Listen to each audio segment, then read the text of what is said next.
Hey, y'all. I just wanted to go through something with you real quick. Something I've come up with as far as kind of a little mini presentation. I get asked, like you all do, what causes Alzheimer's disease? What's the cause? Or I get emails all the time, or calls, or texts, or anything saying, "Hey, I heard that aluminum deodorant causes Alzheimer's disease. Is that true?" So let me give you a quick summary of what I think causes Alzheimer's disease. My little brain here, not my own personal brain, but a little model of the brain. Brain is pretty cool. It's got obviously a skull protecting it. It's got the what they call the blood-brain barrier, which is a really nifty little um, coating that's not coating, a little protection mechanism that's protected with. If it wasn't for that being created with a nifty little blood-brain barrier, the first time you got a cold virus, let's say, that made it into your bloodstream, it would go right through into your brain and kill you. So something, if you're looking for something to be thankful for, there's just something to be thankful for. So the brain protects itself really well. It's amazing. It does all sorts of things. I've got a coworker friend that had a traumatic brain injury, and they told him he would never walk. He would never be able to talk again. Never be able to have live a normal life. His activities, daily living, would be long gone. This has been when he was a teenager. Through a lot of work and a lot of prayer and a lot of stuff, gradually, slowly but surely, he got better and better and better. He's does IT now for a living. Has some physical things a little bit, but brilliant guy.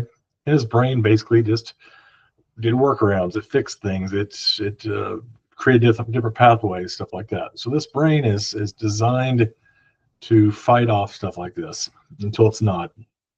That's the tricky part. So things messing with it. Of course, if you know anything about Alzheimer's, you've probably heard of people talking about the beta amyloid plaque and the tau. Well, it could be that's definitely part of the deal. But think of your brain as having this nifty sheet of armor. Let's just use that as an analogy. It's got a sheet of armor over it. Okay. We'll call it the blood-brain barrier, the skull, what are all the different things. But just summarize it by saying the sheet of armor. Okay. Things are doing great through the majority of your life, unless something big happens, like a head injury or something. But then over time, especially as we age, years and years and years of things hitting this little pseudo armor. Sometimes it's little things, maybe something like a vitamin deficiency, or who knows what could it be. Um, it's hitting it and it causes a little chink in this armor, but the armor holds, right? It does, it holds.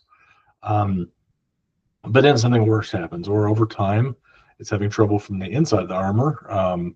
This beta amyloid plaque that people talk about, or the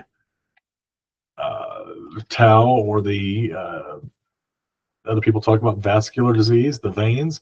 A little model of my brain here has little red things drawn in it. It's tons of blood going through your brain.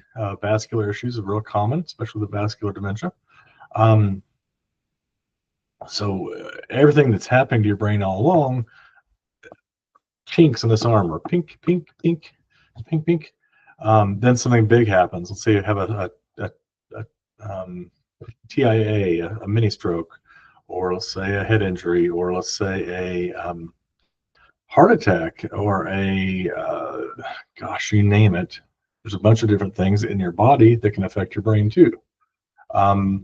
Then maybe it really takes a beating. The suit of armor is taking a beating, but it's holding, so it isn't getting progressively worse, but it's weakening. Okay, does that make sense? So I have a lot of little things hitting it. You hear the things people talk about all the time. The vitamin B. They didn't have enough vitamin B. They've eaten too many. You name it. I can think of 1,000, and you probably can too, of things you've seen online that says, "Oh, scientists discovered that the uh, oral health bad oral health causes Alzheimer's disease." Well, partially, maybe oral health, tink, tink, tink, tink, tink, poking around and hitting around on this poor suit of armor. It's taking hits over and over and over until one day, or one season, let's say, not day necessarily, but season, this suit of armor hits a tipping point. It hits to the point where it's been hit too many times, and it has a breach, for lack of a better term. At that point, you've hit a tipping point that it can no longer fight off this stuff anymore. It starts degenerating a little bit. Maybe it heals itself for a little while and then it doesn't. Any number of things. But at some point, it hits a tipping point where all the meds you apply, all the new spackle over your suit armor, not spackle, I guess it'd be something like a tap welding. The more taps or whatever you want to put on it, it ceases to be able to protect itself well enough. Sometimes the act of it trying to protect itself even causes cell loss itself, antibodies and stuff like that, at some point it ceases to hold off all the different things going on. That's why doctors, when they say, oh, anesthesia doesn't cause Alzheimer's disease, well, that's probably true. I've heard that several times, that they've done a lot of research on that, because it's a concern, because lots of people have anesthesia when they get a little older, especially. But the idea, I think, is no, it doesn't actually cause it. What it does is it weakens your little suit of armor, and these other things are going to end up causing it. So that's kind of how I figure Alzheimer's disease actually kind of plays out.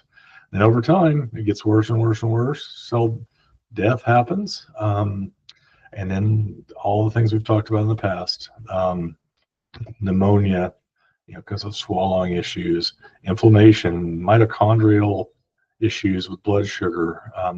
There's a whole bunch of cause and effect things that are going on there. Could it cause a chink in the armor, or could it be caused by the chink in the armor? I don't know yet. There's a lot of things we don't know on that. But I really feel like it's a multi-cause problem beating on this poor suit of armor, protecting this brain, and eventually you can't do it anymore. Hope it makes sense. I'd love to hear your comments, your thoughts. Also thought about doing the same little analogy with a piñata, kind of pinking on it. But that's how I kind of figure it works out. I don't think there's one thing that causes it. I really don't. I think it's a bunch of things. Because every time you find a thing that they say, oh, that causes it, all right, you'll find more people with Alzheimer's that didn't have that, or likewise. So that's what I had. Have a great day. I wish you the very best.